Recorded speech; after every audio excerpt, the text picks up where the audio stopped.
बिस्मिल्लाहिर्रहमानिर्रहीम। अस्सलाम वालेकुम student, I am Wajid Ali combo, chemistry first year chapter 6 और आज हमारा टॉपिक है आयनिक रेडियस।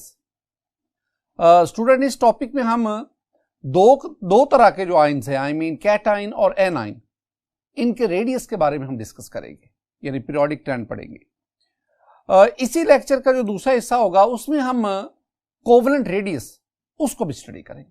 तो आइए हम आगाज करते हैं आयनिक रेडियस।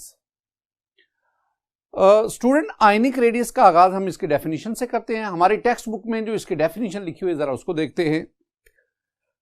इसकी डेफिनेशन है the radius of an ion while considering it to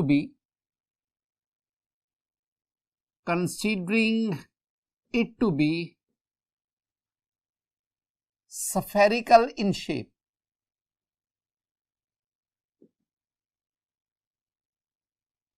is called ionic radius. Ionic radius. This one is the definition. हमारे टेक्स्ट बुक में ये आयनिक रेडियस की डेफिनेशन लिखी हुई है। अब ना आयन्स दो तरह के हैं स्टूडेंट, एक आपके पास आ गए कैटाइन और दूसरे आपके पास आ गए एनाइन।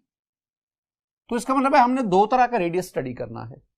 कैटाइन का radius I mean cationic radius, anion का radius I mean anionic radius. तो हम ना कैट आयनिक रेडियस और फिर हम एन आयनिक रेडियस इसको स्टडी करेंगे। स्टूडेंट आप जानते हैं जो मेटल्स हैं they have low ionization energy, they lose electron and they form the cations. इसका मतलब है कैटाइनिक रेडियस कौन कैटाइन बनाती हैं? मेटल्स। तो मेटल जो है वो कैटाइंस बनाती हैं, मेटल्स फॉर्म द कैटाइंस और हम मेटल्स के कैटाइनिक रेडियस उसको डिटरमिन करेंगे, स्टडी करेंगे। इसी तरह जो नॉन मेटल्स हैं, non metals they form the anions. Non metals have high electron affinity, they have tendency to gain electron and they form the anions. और नॉन मेटल्स का हम एनाइनिक रेडियस डिस्कस करेंगे। Student exam में पूछे जाने वाले दो बहुत इंपॉर्टेंट क्वेश्चन। पहला question, why the size of a cation is smaller than its parent atom? Cation का साइज अपने पेरेंट एटम से स्मॉलर छोटा क्यों है? और दूसरा question, why the size of anion is greater than its parent atom? यानी एनाइन का साइज अपने पेरेंट एटम से ग्रेटर है, कैटाइन का साइज अपने पेरेंट एटम से स्मॉलर है। हमने इसको आंसर करना है। ये क्वेश्चन जो है ना ये फ्रीक्वेंटली एग्जाम में पूछे जाते हैं।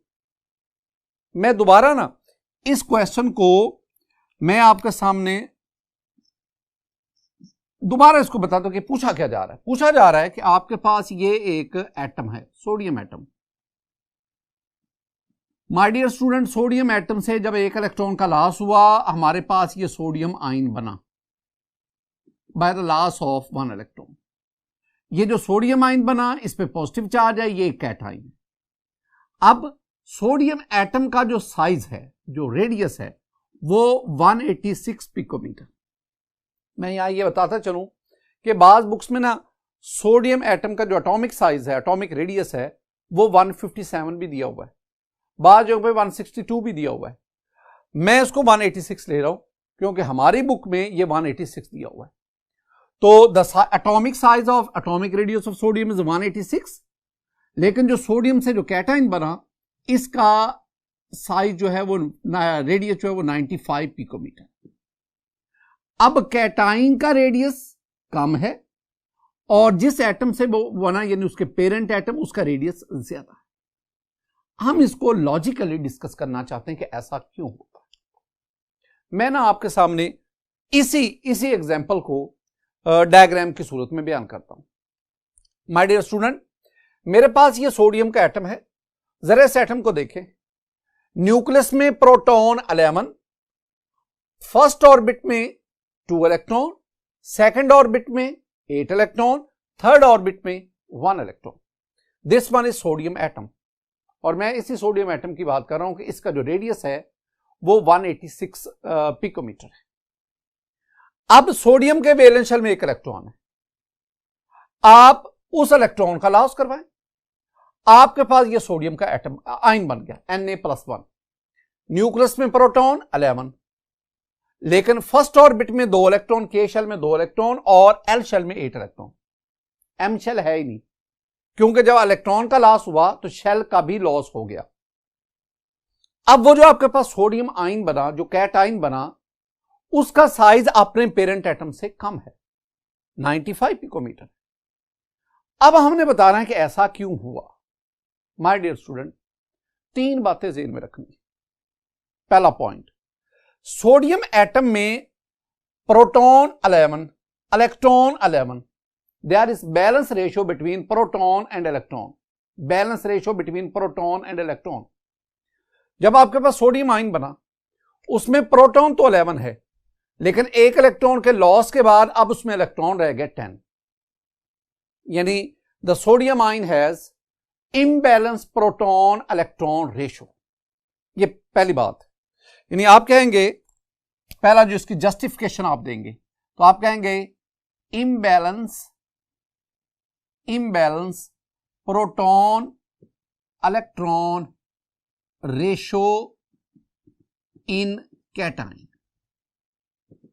दूसरा पॉइंट, दूसरी बात स्टूडेंट देखें, सोडियम एटम के गिर्द 3 शेल्स हैं, KLM, लेकिन जब आपके पास सोडियम आयन बना उसमें सिर्फ 2 शेल्स रह गए, K और L, यानी एक शेल का लॉस हो गया। आमतौर पर during the formation of a cation there is a loss of shell.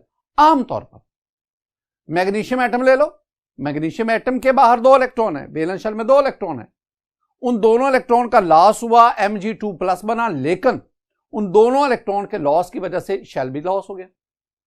तो दूसरी बात आप क्या कहेंगे कि एटॉमिक कैटायन का साइज इसलिए कम होता है क्योंकि there is usually loss of valence shell, और जब शेल कम हो जाएगा तो साइज ग्रेटली रिड्यूस कर जाएगा। तीसरी बात स्टूडेंट, सोडियम एटम में 11 प्रोटॉन वाला न्यूक्लियस 11 इलेक्ट्रॉन को अट्रैक्ट कर रहा है। अब अगर आप सोडियम आयन में जाएं तो न्यूक्लियस में प्रोटॉन तो 11 है, न्यूक्लियस पे पॉजिटिव चार्ज तो +11 है, लेकिन अब इलेक्ट्रॉन 10 रह गए, लिहाजा न्यूक्लियस की रिमेनिंग इलेक्ट्रॉन पर अट्रैक्शन बढ़ गई, और अट्रैक्शन बढ़ने की वजह से न्यूक्लियस ने इलेक्ट्रॉनिक शेल्स को अपनी तरफ पुल कर लिया, जिसकी वजह से एटॉमिक रेडियस कम हो गया।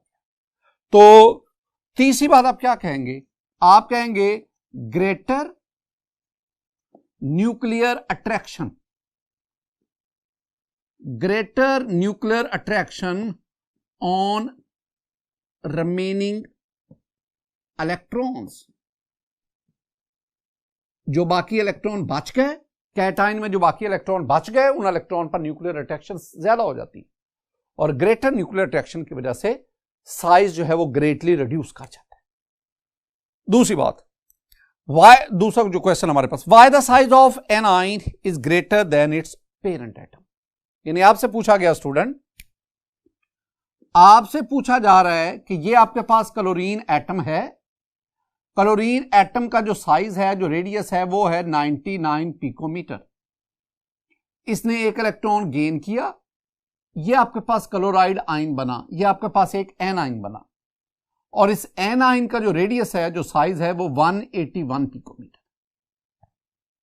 अब आपसे क्वेश्चन क्या गया है कि एन आयन का साइज अपने पेरेंट एटम से बड़ा है, ज्यादा है, ग्रेटर है, इसको जस्टिफाई करो। तो माय डियर स्टूडेंट जरा देखें, ये मेरे पास क्लोरीन का एटम है, क्लोरीन के इस एटम में अगर आप देखेंगे तो प्रोटॉन, न्यूक्लियस में प्रोटॉन की तादाद 17, फर्स्ट ऑर्बिट में 2 इलेक्ट्रॉन, सेकंड ऑर्बिट में 8 इलेक्ट्रॉन, और थर्ड ऑर्बिट यानी एम शेल, उसमें आपके पास 7 इलेक्ट्रॉन। तो वैलेंस शेल में 7 electron, according to octet rule, हमने ऑक्टेट रूल पीछे पढ़ा है कि the tendency of an atom to have 8 electron in the valence shell. अब क्लोरीन का एटम भी चाहता है कि इसके वैलेंस शेल में 8 इलेक्ट्रॉन आ जाए, 1 इलेक्ट्रॉन कम है, आप 1 इलेक्ट्रॉन इसमें ऐड कर दें। जब आप ऐड करेंगे तो ये आपके पास क्लोराइड आयन बना। अब इस क्लोराइड आयन में देखें, न्यूक्लियस में प्रोटॉन 17, लेकिन अगर बाहर ऑर्बिट में आप इलेक्ट्रॉन की तादाद गिने, 2 electron in K shell, 8 electron in L shell and 8 electron in M shell. तो आपके पास टोटल नंबर ऑफ प्रोटॉन आ गए 17, लेकिन अब इलेक्ट्रॉन कितने हो गए 18। 1 इलेक्ट्रॉन ज्यादा हो गया। अब इलेक्ट्रॉन ज्यादा होने की वजह से इसका साइज जो है वो इंक्रीज कर गया। क्लोरीन एटम का साइज 99 पिकोमीटर और जो क्लोराइड आयन बना इसका साइज 181, रफली डबल हो गया। हमने इसका लॉजिक देना है, हमने बताना है कि ऐसा क्यों होता है। तो माय डियर स्टूडेंट, यहां भी आप 3 बातें लिखेंगे, 3 पॉइंट्स लिखेंगे। पहला पॉइंट, क्लोरीन एटम में proton 17 electron 17, that is balance proton electron ratio. लेकिन क्लोराइड आयन में देखेंगे तो proton 17 electron 18, that is imbalance proton electron ratio. यानी पहली बात आप कहेंगे कि imbalance proton electron ratio. My dear student, दूसरा जो पॉइंट आप डिस्कस करेंगे, दूसरी बात आप ये कहेंगे, क्लोरीन एटम में 17 प्रोटॉन वाला न्यूक्लियस 17 इलेक्ट्रॉन को अट्रैक्ट करता है। इलेक्ट्रॉन 17, न्यूक्लियस में प्रोटॉन 17, लेकिन जब क्लोराइड आयन बना, जब एन आयन बना, तो न्यूक्लियस में प्रोटॉन तो 17 है लेकिन इलेक्ट्रॉन 18 हो गए, लिहाजा इलेक्ट्रॉन पर न्यूक्लियर अट्रैक्शन वीक हो गई। इसका मतलब क्या हुआ, अगर इलेक्ट्रॉन पर न्यूक्लियर अट्रैक्शन वीक हो जाएगी तो डेफिनेटली इलेक्ट्रॉन जो है वो न्यूक्लियस से अवे जाएंगे, और अवे जाने का मतलब है कि रेडियस जो है, साइज जो है वो इंक्रीज कर जाएगा। तो आप दूसरी बात क्या करेंगे, लेस या वीक कह लें, लेस कह लें या वीक कह लें, nuclear attraction on electrons in anions. तीसरा पॉइंट स्टूडेंट, तीसरी बात, my dear student, chlorine atom में वैलेंस शेल में 7 इलेक्ट्रॉन थे। जब क्लोराइड आयन बना तो वैलेंस शेल में 8 इलेक्ट्रॉन हो गए। जब क्लोरीन एटम में 1 इलेक्ट्रॉन ऐड होने के लिए आता है ना, तो वैलेंस शेल के इलेक्ट्रॉन उसको रिपेल करते हैं, न्यूक्लियस उस इलेक्ट्रॉन को अट्रैक्ट करता है, यानी nuclear attraction on the incoming electron, well the valence shell electron repulsion on the incoming electron. अब क्या होगा, अब ये होगा, इनकमिंग इलेक्ट्रॉन को वैलेंस शेल में अकोमोडेट करने के लिए, जो इलेक्ट्रॉनिक रिपल्शन है उसको कम करने के लिए वैलेंस शेल के इलेक्ट्रॉन एक्सपेंड करेंगे, दूर दूर जाएंगे, और एक्सपेंशन की वजह से जो साइज है वो इंक्रीज कर जाएगी। ये तीसरा पॉइंट आप इसमें लिखें। और चौथी जो बात आप लिखेंगे ना इन दोनों क्वेश्चंस पे, तो लास्ट पे आप ये जो मैंने एग्जांपल शुरू में देता हूं ना, इसी एग्जांपल को, यानी ये वाली सोडियम से सोडियम आयन का बनना, इसको इधर लिखेंगे, और क्लोरीन से क्लोराइड आयन का बनना, इसको इधर। तो जब भी ये क्वेश्चन आते हैं तो आपने 3 वो पॉइंट्स देने हैं, 3 वो रीजन बता दी हैं जिसकी वजह से ये साइज में वेरिएशन आ रही है, और फिर चौथी बात आपने एग्जाम्पल की। My dear student, ionic radius में आगे हम बढ़ते हैं periodic trend. Periodic trend mean across the period और down the group ionic radius पर क्या अफेक्ट होता है। पहले हम अक्रॉस द पीरियड, तो मैं कहूंगा ionic radius decreases across the period. तो पहली बात हो गई कि ionic radius decreases across the period. My dear student, यहां बहुत सारी बातें समझने के लिए मैं आगाज करता हूं थर्ड पीरियड से। थर्ड पीरियड, अब जरा गौर से देखिएगा स्टूडेंट, थर्ड पीरियड में मेरे पास ये एलिमेंट्स हैं। थर्ड पीरियड आगाज हुआ सोडियम से, मैग्नीशियम, सोडियम के बाद magnesium, aluminium, silicon, phosphorus, sulphur, chlorine और आर्गन। ये जो 8 एलिमेंट्स और साथ ही इनका एटॉमिक नंबर रखना। सोडियम का एटॉमिक नंबर 11, मैग्नीशियम का 12, एल्यूमिनियम 13 एंड सो ऑन। और आर्गन का एटॉमिक नंबर देखेंगे तो 18।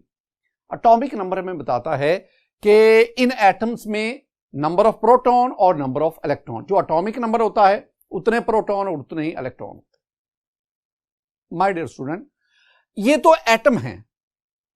इन तमाम एटम में देखें, तमाम एटम का स्ट्रक्चर देखेंगे तो तमाम एटम्स में 3 शेल्स है, और जब आप लेफ्ट टू राइट जाते हैं ना तो इनका एटॉमिक रेडियस कम होता जा रहा है, एटॉमिक साइज कम होता जा रहा है।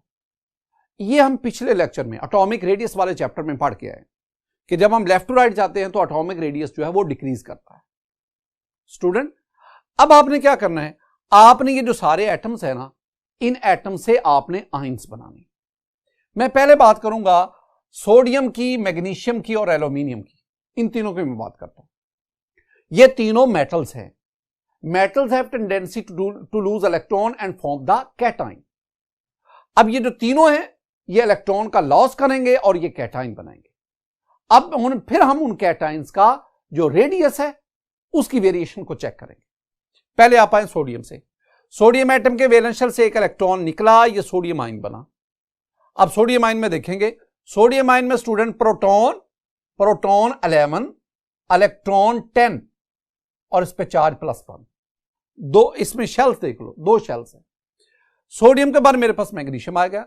मैग्नीशियम एटम के वैलेंस शेल में 2 इलेक्ट्रॉन है। जब ये एटम 2 इलेक्ट्रॉन को लॉस करेगा तो मेरे पास ये मैग्नीशियम आयन बना। मैग्नीशियम आयन के न्यूक्लियस में प्रोटॉन 12 और इलेक्ट्रॉन 10। आगे अब चले जाएं, आपके पास आ गया एल्यूमिनियम एटम। एल्यूमिनियम का एटम, इसके वैलेंस शेल में 3 इलेक्ट्रॉन है, तीनों इलेक्ट्रॉन का लॉस करेगा तो आपके पास ये Al3+ आयन बनेगा। अब इस आयन में देखें, प्रोटॉन्स 13 लेकिन इलेक्ट्रॉन 10। ये जो 3 आपके पास बने हैं ना, sodium ion Na+1, magnesium ion Mg2+, aluminium ion Al3+। My dear student, ये तीनों कैटाइन हैं। ये तीनों आइसो इलेक्ट्रॉनिक स्पीशीज है। मैंने एक टर्म बोली है, आइसो इलेक्ट्रॉनिक स्पीशीज। ऐसे एटम, आयन या मॉलिक्यूल, स्पीशीज जब मैं बोलता हूं ना तो स्पीशीज से मेरी मुराद है एटम, आयन या मॉलिक्यूल। तो इस केस में आयंस, आइसो इलेक्ट्रॉनिक स्पीशीज या आइसो इलेक्ट्रॉनिक आयंस, ऐसे आयन जिनमें इलेक्ट्रॉन की तादाद सेम हो। Sodium ion number of electron 10, magnesium ion number of electron 10, aluminium ion number of electron 10। ये आइसो इलेक्ट्रॉनिक स्पीशीज है। माय डियर स्टूडेंट, अगर आपके पास आइसो इलेक्ट्रॉनिक स्पीशीज आ जाएं तो अब आप उनके साइज को कंपेयर करना चाहें तो जिस आयन में न्यूक्लियर चार्ज ज्यादा होगा उसका साइज सबसे कम होगा। जिसमें न्यूक्लियर चार्ज ज्यादा होगा, न्यूक्लियस में प्रोटॉन ज्यादा होंगे, अफेक्टिव न्यूक्लियर चार्ज ज्यादा होगा, उतना उस आयन का रेडियस कम होगा। अब जरा इनमें देखें, सोडियम में जो प्रोटॉन 11, तो सोडियम का जो अफेक्टिव न्यूक्लियर चार्ज वो 11 प्रोटॉन। मैग्नीशियम आयन प्रोटॉन 12, एक प्रोटॉन बढ़ गया, पॉजिटिव अफेक्टिव न्यूक्लियर चार्ज बढ़ गया, जिसकी वजह से न्यूक्लियस के इलेक्ट्रॉन पर अट्रैक्शन बढ़ गया। अट्रैक्शन बढ़ने की वजह से साइज रिड्यूस करके। एल्यूमिनियम पे चले जाओ, एल्यूमिनियम में अफेक्टिव न्यूक्लियर चार्ज और बढ़ गया due to addition of one more proton, जिसकी बिना पर अब देखेंगे तो एल्यूमिनियम आयन का साइज और रिड्यूस कर गया। इसका मतलब है जब हम किसी भी पीरियड में लेफ्ट टू राइट जाते हैं तो कैटाइनिक रेडियस है डिक्रीज करता जाता है, कम होता जाता है। इसी तरह अगर आप ना फास्फोरस पे जाओ, सल्फर पे जाओ और क्लोरीन, मैं उन तीनों की बात करूंगा, phosphorus, sulphur, chlorine. My dear student, ये तीनों जो हैं ये non metals have tendency to gain electron gain करती हैं और इलेक्ट्रॉन गेन करके दे फॉर्म द एनाइन। अब इसमें फास्फोरस का ये एटॉमिक स्ट्रक्चर है, प्रोटॉन 15 और इलेक्ट्रॉन भी 15। और फास्फोरस के वैलेंस शेल में अगर आप देखेंगे तो there are 5 electron. In order to complete its octet it needs 3 more electrons. जब आप फास्फोरस एटम में 3 और इलेक्ट्रॉन ऐड करेंगे तो you will get this P-3 ion. इस आयन में प्रोटॉन 15 लेकिन इलेक्ट्रॉन 18 हो गए। सल्फर पे चले जाओ, सल्फर का एटम देखें, न्यूक्लियस में प्रोटॉन 16 और बाहर शेल्स में इलेक्ट्रॉन भी 16, वैलेंस शेल में you have 6 electron. According to octet rule sulphur atom needs 2 electron to complete its octet. अब 2 इलेक्ट्रॉन ऐड करेंगे, you get the sulphide ion S-2 sulphide ion. In sulphide ion the proton are 16 while the electron are 18। आगे चले जाएं, chlorine atom proton 17 electron 17, valence shell में 7 electron, 1 electron gain करेगा तो chloride ion बनेगा। अब ये जो क्लोराइड आयन बना Cl नेगेटिव, इसमें प्रोटॉन 17 लेकिन इलेक्ट्रॉन 18 आ गए। माय डियर स्टूडेंट, मैंने अभी एक टर्म बोली iso electronic ions, iso electronic species, वो स्पीशीज जिसमें इलेक्ट्रॉन की तादाद सेम है।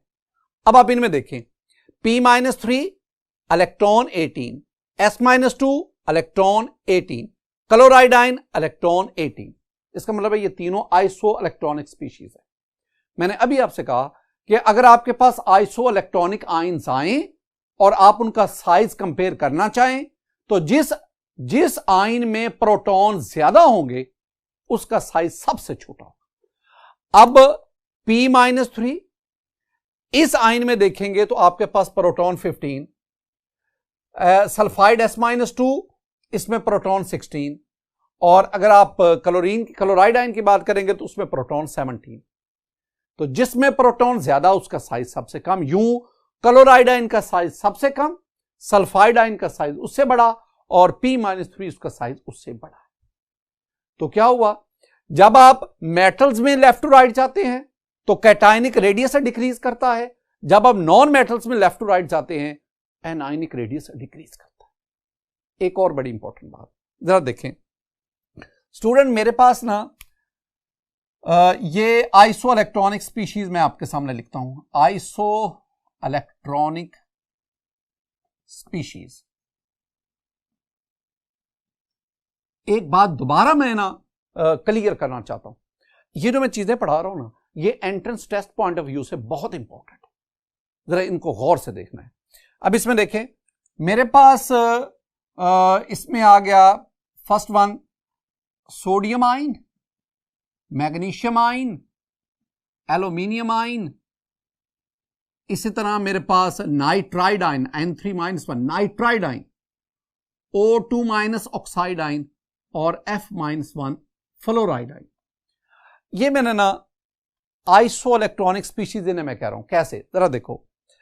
Sodium ion proton 11 electron 10, magnesium ion proton 12 electron 10, aluminium ion proton 13 electron 10, nitride ion nitride proton 7 electron 10, proton 8 electron 10, proton 9 electron 10। आप इन तमाम ये पहले जो तीन हैं दीज आर कैटायंस, ये जो दोनों हैं दीज आर एनायंस।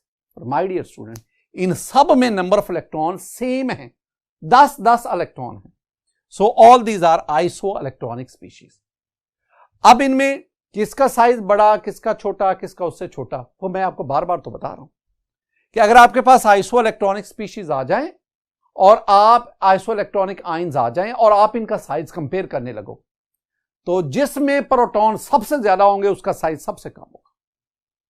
यानी आपने ज़हन में क्या करना है कि आइसो इलेक्ट्रॉनिक स्पीशीज के लिए आप क्या कहेंगे, आप कहेंगे कि आइसो इलेक्ट्रॉनिक स्पीशीज में number of proton in the nucleus is inversely proportional to ionic radius. Ionic radius, तो इसका मतलब है सबसे ज्यादा प्रोटॉन किस में है, इसमें। इसका मतलब है इसका साइज सबसे कम है, Al3+, साइज सबसे कम। उसके बाद ये Mg2+, उसके बाद ये Na+1, उसके बाद फ्लोराइड आयन, फिर ऑक्साइड आयन, और इनमें सबसे जो larger in size that is nitride ion. तो जिसमें प्रोटॉन सबसे ज्यादा उसका रेडियस सबसे कम। ये था स्टूडेंट हमारे पास अक्रॉस द पीरियड। अब नेक्स्ट बढ़ते हैं। नेक्स्ट मेरे पास आएगा डाउन द ग्रुप। जब आप किसी भी पीरियड में टॉप टू बॉटम आते हैं तो एटॉमिक रेडियस पे क्या, वेरी सिंपल, जब आप किसी भी पीरियड में ऊपर से नीचे आएंगे तो एटॉमिक रेडियस जो है वो इंक्रीज करता है। जरा ये दो चीजें देखिए, ये मेरे पास जो है ये अल्कली मेटल्स हैं, आई मीन फर्स्ट है ग्रुप। पहले ना मैं इनके एटम्स की बात कर रहा हूं, lithium, sodium, potassium, rubidium, caesium, francium.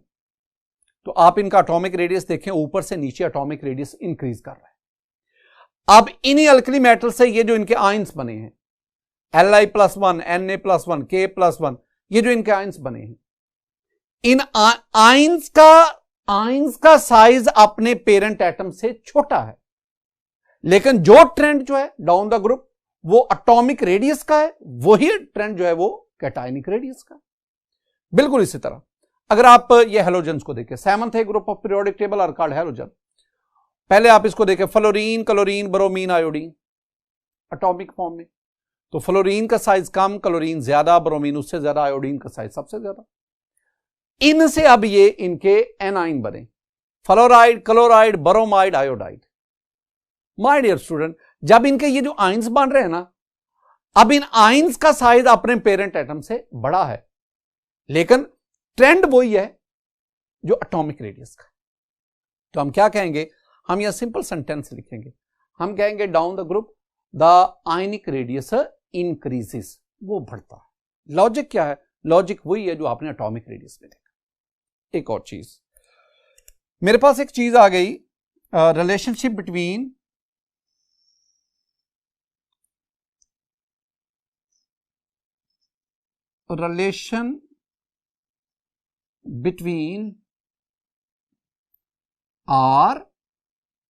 R mean inter-ionic distance and ionic radii। R मैंने कहा कि R is the inter ionic distance. हर एक लफ्ज के मानी है स्टूडेंट, इंटर आयनिक डिस्टेंस यानी आयंस के दरमियान जो है फासला, दैट इज कॉल्ड इंटर। तो अब इस फिगर को देखें, इसमें ना मेरे पास दो चीजें हैं, एक मेरे पास ये कैटाइन है which is smaller in size, और ये इसके साथ एनाइन है। ये ना किसी क्रिस्टलाइन सब्सटेंस, उसका एक छोटा सा पोर्शन हमने लिया है। क्रिस्टलाइन सब्सटेंस में अपोजिटली चार्ज आयंस वो एक दूसरे के साथ क्लोजली पैक्ड हैं और इनके दरमियान इलेक्ट्रोस्टैटिक फोर्स ऑफ अट्रैक्शन जिसे हम आयनिक बॉन्ड कहते हैं, तो वो है। अब ना ये जो आपके पास कैटाइन है, इसका जो रेडियस है इसे मैं R पॉजिटिव कहता हूं, और ये जो मेरे पास एनाइन है इसका जो रेडियस है इसे मैं R negative. R positive mean radius of cation and R negative mean radius of A9. अब ना इन दोनों के दरमियान जो डिस्टेंस है, तो यानी कैटाइन के न्यूक्लियस से लेकर एनाइन के न्यूक्लियस तक जो डिस्टेंस है, that is called the R I mean inter ionic distance. अब अगर आप इसको देखेंगे ना, तो मेरे पास ये रिलेशन बन रहा है R that is called to R positive plus R negative, I mean inter ionic distance that is called to radius of cationic radius, radius of cation plus anionic radius, I mean radius of anion. एक scientist Linus Pauling, Pauling, Pauling ने क्या किया, polling ने potassium chloride उसका crystal लिया और potassium chloride में उसने इंटर आयनिक डिस्टेंस को एक्सपेरिमेंटली मालूम किया, और उसने मालूम किया कि पोटाशियम क्लोराइड में जो इंटर आयनिक डिस्टेंस है एक्सपेरिमेंटली, तो वो 314 है, 314 पिकोमीटर। अब स्टूडेंट आपको पता है जो क्लोराइड आयन है ये 181 पिकोमीटर, और अगर आप पोटाशियम आयन उसका कैटाइनिक रेडियस लेना चाहते हैं तो आप 314 से इसको माइनस कर दें 181 पिकोमीटर को। अगर आप 314 से 181 को माइनस करेंगे the answer will be 133 picometre. इस तरह पॉलिंग ने एक कैटाइन का यानी पोटेशियम आयन का आयनिक रेडियस इसको डिटरमाइन किया। इसी फार्मूला को बुनियाद पर आकर आप किसी भी क्रिस्टलाइन सॉलिड में, क्रिस्टलाइन सब्सटेंस में आप कैटाइन का या एनाइन का रेडियस जो है उसको डिटरमाइन कर सकते हैं।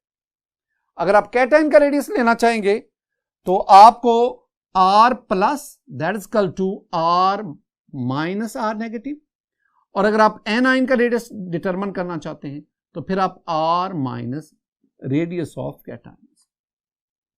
ये चीज बातें, ये सारे का सारे जो हमने डिस्कशन की है, all this is about the ionic radius, I mean cationic radius और anionic radius.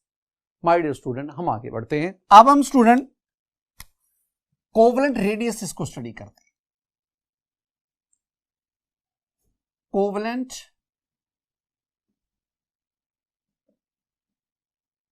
Radius,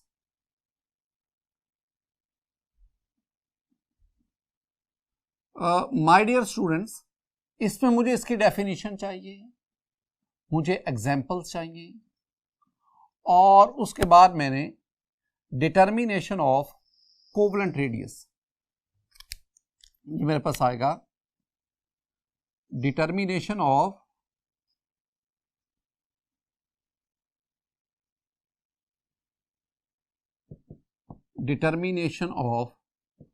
covalent radius.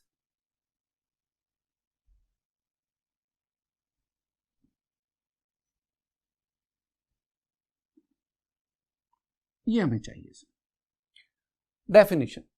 Definition very simple. Definition मैं आपको एग्जांपल से समझाऊंगा। मेरे पास ना ये दो हाइड्रोजन के एटम्स हैं। These two atoms of hydrogen are covalently bonded और इनके दरमियान सिंगल बॉन्ड है। आप ना ये जो सिंगल बॉन्ड है, आप एक्सपेरिमेंटली इसकी बॉन्ड लेंथ मालूम करें। तो हाइड्रोजन एटम्स के दरमियान जो सिंगल कोवलेंट बॉन्ड लेंथ है ना, वो है 75.4 पिकोमीटर। अब आप इस बॉन्ड लेंथ का हाफ ले लें, यानी half of the single bond length, तो वो लेंगे तो वो आएगा 37.7 पिकोमीटर। इसका मतलब है ये जो आपने सिंगल बॉन्ड लेंथ इसका हाफ लिया, उन एटम्स का, दो एटम्स का जो सेम है और कोवलेंटली बॉन्डेड है, तो this half is called the covalent radius. यानी देखें, मैंने आपसे कहा half of the single bond length between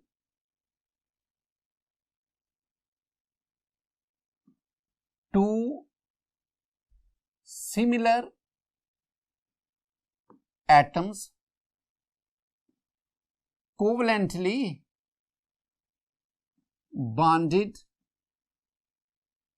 in a molecule is called covalent radius। My dear student, मैंने हाइड्रोजन की बात की कि हाइड्रोजन के ये जो दोनों एटम्स हैं, इनका जो सिंगल बॉन्ड लेंथ है वो है 75.4 पिकोमीटर। लेकिन जब आप इसका हाफ लेते हैं, यानी इसको 2 पे डिवाइड करते हैं, तो दैट इज 37.7 पिकोमीटर। तो हाइड्रोजन एटम के लिए जो कोवलेंट रेडियस है वो 37.7 picometre. Determination of covalent radius, अगर आपको किसी मॉलिक्यूल में किसी एटम के कोवलेंट रेडियस का पता हो, साइज का पता हो, तो आप किसी और एलिमेंट का कोवलेंट रेडियस मालूम कर सकते हैं। मसलन मेरे पास ना एक कंपाउंड है CH3Cl। Student, this one is the chloromethane या मीथाइल क्लोराइड। इसमें ये कार्बन एक तरफ क्लोरीन और 3 तरफ ये कार्बन हाइड्रोजन के साथ कनेक्टेड है। अब ये जो कार्बन क्लोरीन का जो डिस्टेंस है, ये वाला, ये आप इसको एक्सपेरिमेंटली मालूम कर लें। यानी मीथाइल क्लोराइड में या क्लोरोमीथेन में कार्बन क्लोरीन जो बॉन्ड लेंथ है, सिंगल बॉन्ड लेंथ इसको मेजर कर लें। अगर आप इसको मालूम करेंगे तो दिस इज 176.7 पिकोमीटर है। अब ना मुझे ना क्लोरीन का एटॉमिक रेडियस का पता है, और आप जानते हैं कि क्लोरीन का जो एटॉमिक रेडियस है, क्लोरीन का एटॉमिक रेडियस 99.4 पिकोमीटर है। 99 भी हम कहते हैं 99.4 मोर प्रिसाइज। अब ये जो है, ये दोनों एटम्स के दरमियान बॉन्ड लेंथ है, सिंगल बॉन्ड लेंथ। अगर एक एटम उसका आपको साइज बता दिया जाए तो दूसरे का कितना होगा? तो वेरी सिंपल, तो आपके पास क्या होगा, आप 176.7 माइनस 99.4 इसको माइनस कर दें, आपके पास जो आंसर आएगा, आई मीन ये 77.3 पिकोमीटर आएगा। ये जो आंसर आएगा, this one is the radius of carbon. तो ये कार्बन का है। ये जो आपने मालूम किया 176.7, ये आपने एक्सपेरिमेंट नहीं लिया, ये आपके पास डाटा में मौजूद है, ये भी एक्सपेरिमेंटली फाइंड आउट किया गया। लेकिन ये जो आपने लिया है ना, ये आपने इसमें से इसको माइनस किया, आपके पास ये आ गया। तो माय डियर स्टूडेंट, इस तरीके से आप किसी भी कंपाउंड में अगर एक एलिमेंट उसका एटॉमिक रेडियस का पता है, उसके कोवेलेंट रेडियस का पता है, तो आप दूसरे का कोवेलेंट रेडियस मालूम कर सकते हैं। आज के इस लेक्चर में हमने आयनिक रेडियस और कोवेलेंट रेडियस उसको स्टडी किया। इन दोनों टॉपिक से रेलेवेंट जो इंपॉर्टेंट क्वेश्चन है वो भी मैंने आपसे शॉर्ट आंसर क्वेश्चन डिस्कस किए। पीरियोडिक ट्रेंड को पढ़ा, और पीरियोडिक ट्रेंड में मैंने कुछ ऐसे पॉइंट रेज किए जो आपको एंटी टेस्ट में बहुत ही मददगार साबित करें। स्टूडेंट, मेरी दुआ है कि अल्लाह ताला आप पर अपना फजल